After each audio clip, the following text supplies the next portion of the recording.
এই পর্বে আমরা চ্যাপ্টার 13-এর বেসিক কনসেপ্টের ইলেকট্রনিক্সের ক্রমবিকাশ টপিক্সটা নিয়ে আলোচনা করব। তো এখানে প্রথম যেটা নিয়ে আমরা আলোচনা করব সেটা হচ্ছে ভ্যাকিউম টিউব। ভ্যাকিউম টিউব হলো একটি ইলেকট্রনিক্স ডিভাইস যা প্রায় সম্পূর্ণ বায়ুশূন্য একটি কাঁচের খামের ভেতরে সিল করা থাকে। এর ভেতরে কয়েকটি ইলেকট্রোড যেমন হচ্ছে ক্যাথোড, অ্যানোড, গ্রিড সংযুক্ত থাকে যা উত্তপ্ত হয় বা অন্যভাবে মুক্ত ইলেকট্রন প্রবাহকে নিয়ন্ত্রণ করে। এইটাকে তোমরা অনেকটা এর মতো মনে করতে পারো, যে টিউবলাইট আছে না, বাসায় সাদা লম্বা টিউবলাইট আছে না, এই টিউবলাইটের মতো এর ভেতরে হচ্ছে কি থাকবে, ক্যাথোড থাকবে, অ্যানোড থাকবে, যেখানে হচ্ছে যে তোমার উত্তপ্ত হয়ে মুক্ত ইলেকট্রন প্রবাহ নিয়ন্ত্রণ করতে পারে। আচ্ছা, এর কাজ কি?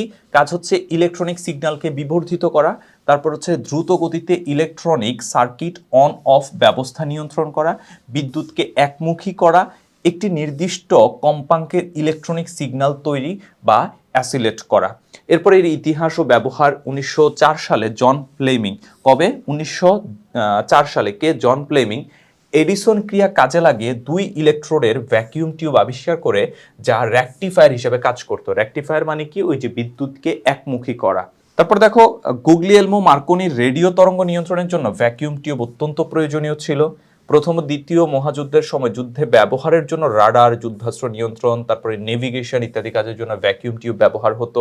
এবং 1945 সালে 17,468টি ভ্যাকিউম টিউব ব্যবহার করে ENIAC নামে প্রথম কম্পিউটার তৈরি করা হয়। যে কতটি ভ্যাকিউম টিউব ব্যবহার করা হয়? 17,468টি। কত সালে? 1945 সালে। কি তৈরি করা হয়? ENIAC নামক প্রথম কম্পিউটার তৈরি করা হয়ে থাকে।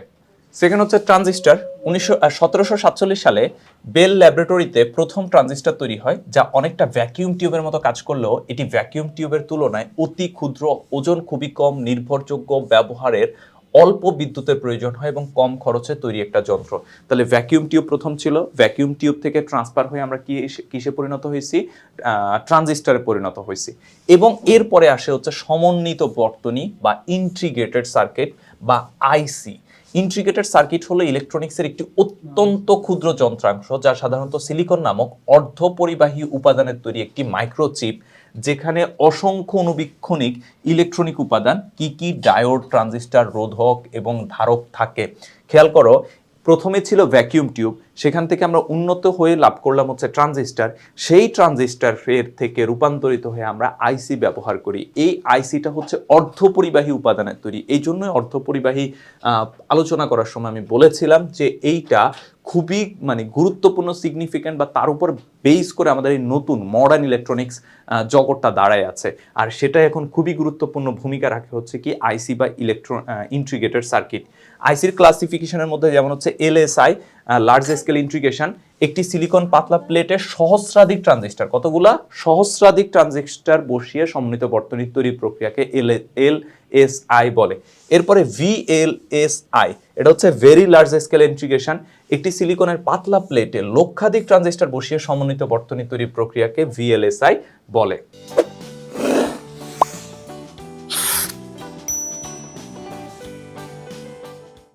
এরপরে দেখো ব্যবহার: মাইক্রো কম্পিউটার, চিকিৎসা যন্ত্রপাতি, রেডিও, ক্যামেরা এবং যোগাযোগের উপগ্রহ, এই ধরনের অত্যাধুনিক যন্ত্রপাতিতে ইন্টিগ্রেটেড সার্কিট ব্যবহার করা অপরিহার্য।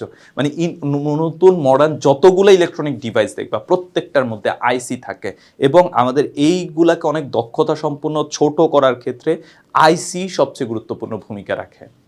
এরপরে আসো এই অধ্যায়ের অন্যতম সিগনিফিক্যান্ট টপিকস, অ্যানালগ ও ডিজিটাল ইলেকট্রনিক্স। এর মধ্যে আমরা একটা পার্থক্য দেখে নিই। অ্যানালগ ইলেকট্রনিক্স, অ্যানালগ সিগন্যাল হলো এমন একটি অবিচ্ছিন্ন তরঙ্গ বা বৈদ্যুতিক সংকেত যা সময়ের সাথে সাথে অনবরত পরিবর্তিত হতে পারে এবং এর বিস্তার বা কম্পাঙ্ক একটি নির্দিষ্ট সীমার মধ্যে যে কোনো মান গ্রহণ করতে পারে। কি কি? অবিচ্ছিন্ন তরঙ্গ, তারপর হচ্ছে অনবরত পরিবর্তিত হতে থাকে, আর হচ্ছে একটা নির্দিষ্ট সীমার মাধ্যমে যে কোনো মান গ্রহণ করতে পারে।